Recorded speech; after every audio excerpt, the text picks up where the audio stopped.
Good morning student. Sound chapter revise कर रहे हैं और एक बात और बोलना चाहूँगा कि जिन बच्चों ने जिन्होंने नोट्स जो है साउंड चैप्टर के जहाँ तक लिख रखे हैं अच्छी बात है, आगे नहीं लिख रखे तो वो लिख लेना साथ साथ। जैसे कि वीडियो चल रही है तो वीडियो को पॉज करके और उसमें से लिख लेना, अपने नोट्स जो है वो राइट कर लेना। जितने भी आपके हो रखे हैं ठीक है, उससे आगे वाले नोट्स आप उसको लिख लेना। क्लियर है। इससे आगे नेक्स्ट हम आगे थे speed of sound in different media.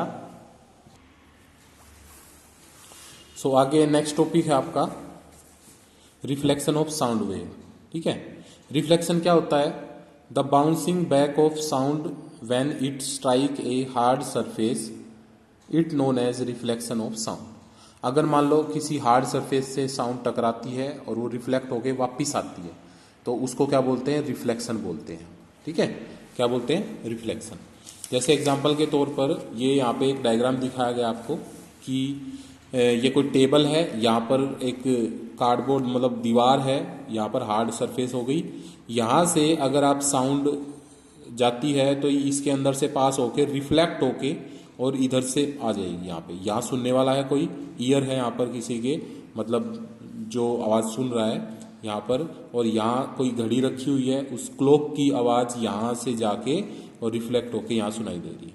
ठीक है, तो यहाँ पर बीच में मान लो कि कोई पार्टीशन है कि आप इसकी आवाज़ डायरेक्टली यहाँ पर नहीं सुन सकते, लेकिन इसके थ्रू रिफ्लेक्शन के थ्रू आप इस क्लॉक की आवाज़ जो है यहाँ पे सुन सकते हो। ठीक है,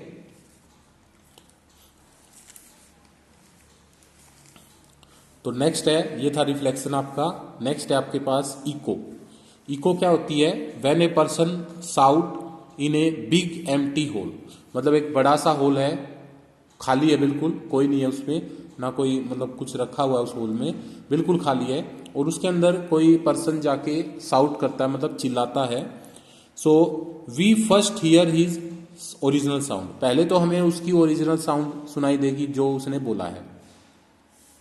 after that we hear the reflected sound, उसके बाद हमें रिफ्लेक्ट होके जो साउंड आएगी ना वो सुनाई देगी। ठीक है, जैसे एक बड़ा सा होल है, उसकी दीवारों से जैसे आवाज वो साउट करेगा, चिल्लाएगा, तो पहले तो उसकी चिल्लाने की आवाज सुनाई देगी, फिर कुछ एक मिली सेकंड के बाद हमें वो जो आवाज थी वो दोबारा से सुनाई देगी, क्योंकि वो उस होल की दीवारों से टकरा के, छत से टकरा के जो है वापिस आएगी। ठीक है, we hear the reflected sound of that sound, so the repetition of sound caused by reflection of sound wave is called an echo। तो ये जो दोबारा से हमें साउंड सुनाई दे रही है ना, जबकि उसने बोला तो एक ही बार था, लेकिन हमें उसकी आवाज दोबारा से सुनाई दे रही है, इसका रीजन क्या है? रिफ्लेक्शन है। रिफ्लेक्शन मतलब साउंड जो है वो हार्ड सरफेस से रिफ्लेक्ट होके वापिस आती है, और उस दोबारा सुनने वाली आवाज को ही हम क्या बोलते हैं? इको बोलते हैं।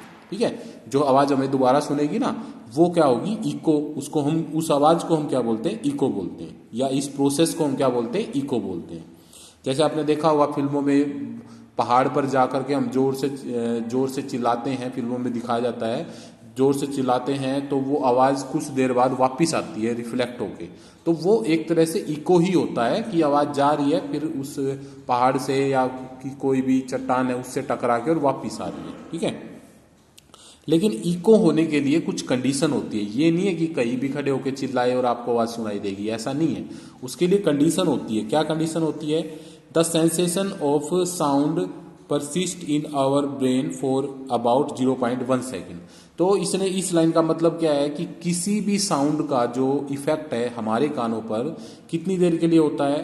केवल 0.1 सेकेंड के लिए होता है। ठीक है, किसी भी साउंड का जो इफेक्ट है हमारे कानों पर 0.1 सेकेंड के लिए होता है। ठीक है, the distance travel by sound in 0.1 second, तो एक 0.1 सेकेंड के अंदर कोई भी साउंड है वो कितना डिस्टेंस ट्रेवल करेगी?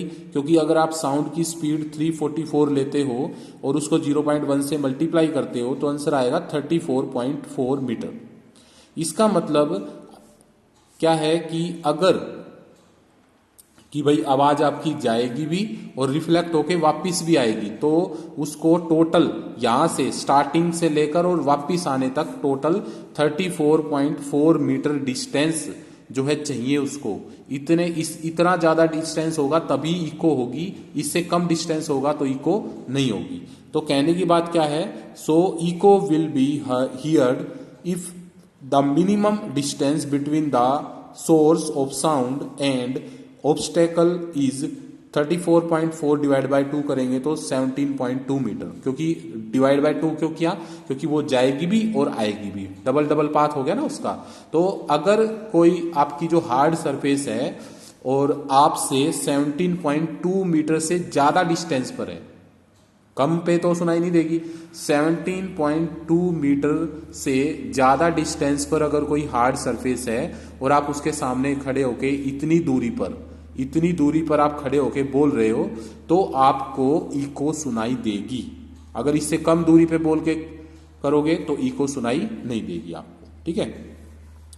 तो इको में be heard more than once due to successive multiple reflection. और कई बार हमें वही आवाज 2 बार 3 बार 4 बार सुनाई देती है। वो क्यों होता है, क्योंकि वहां पर मल्टीपल रिफ्लेक्शन होते हैं, कि एक से ज्यादा रिफ्लेक्शन होते हैं, कि पहले आवाज टकराई, फिर दोबारा टकरा के फिर रिफ्लेक्ट हुई, फिर दोबारा टकरा के फिर रिफ्लेक्ट होगी।